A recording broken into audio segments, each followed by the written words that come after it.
Alright, people, this is M-ADiE from the Dem-Adie show. Yes, the Dem-Adie show, but this is M-ADiE.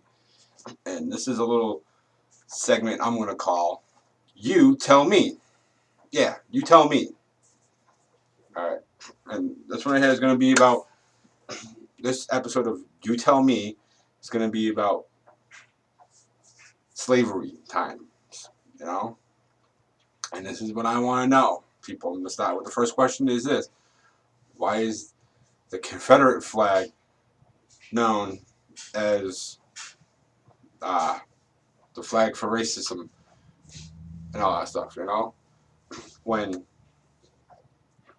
the very first slave ships actually came out of Great Britain, and it flew the Great Britain flag on the slave ships. Not a Confederate flag, but a Great Britain flag.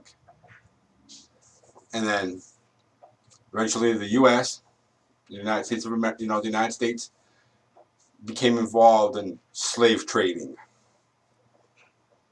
And then when in America, United States got involved in the slave trading business thing there and all that stuff, it was the U.S. flag, the good old stars and stripes, that flew over a fucking slave ship. Once again, not the Confederate flag. The Confederate flag never once flew on a slave ship.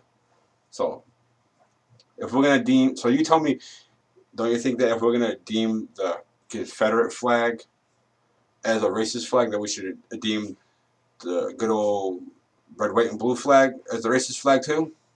You tell me. Alright, then I'm going to skim a little bit more on something you might not know about slave trading and all that stuff. Do you know slave trading actually was more profitable in the northern states? Yeah, slavery wasn't really, yeah, it was people from the South bottom, but it was people in the North that were selling them, you know? And, yeah, and in 1663, Massachusetts, where I'm originally from, yes, I'm a masshole, I'm a Massachusetts in this person, you know?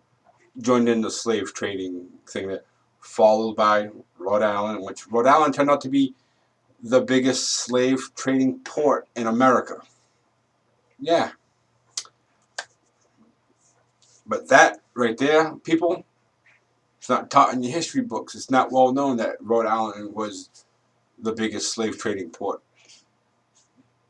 It had the biggest trade porting city was actually Newport, Rhode Island, to be exact. You know? Another one for you. You tell me this one.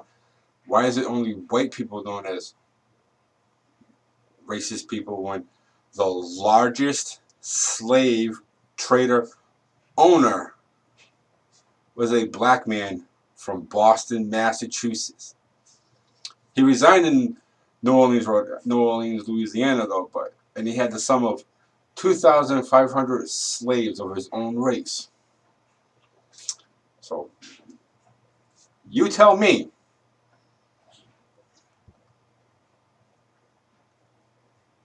how is a white person from the South racist when it was a black, when the largest slave owner or trader, we won't put it, you know, because he was a slave trader and owner, and he had 2,500 slaves, and he was a black man himself. But you know, me personally, I think it's, and all that stuff. And another thing, did you know? You tell me. The Civil War. People say it was because Lincoln did it to free the slaves. When that's not really true. Because the Civil War was actually fought for states' rights. For the states to have the right to do what they want to do. For states to be able to do it, how they run their states the way they want to run their states. That's what the Civil War was actually for. It wasn't because, oh, no, I'm the president, I run the country, I want to run your state too. No, that's what the war was originally about. It was about basically the government now. Government wants to take over everything. Government wants to be in control of everything, and they've been like that since day one. So could you tell me? Because here's the reason why I want you to tell me. How could the Civil War have been to free the slaves when Abraham Lincoln owned slaves himself? You know, I don't know.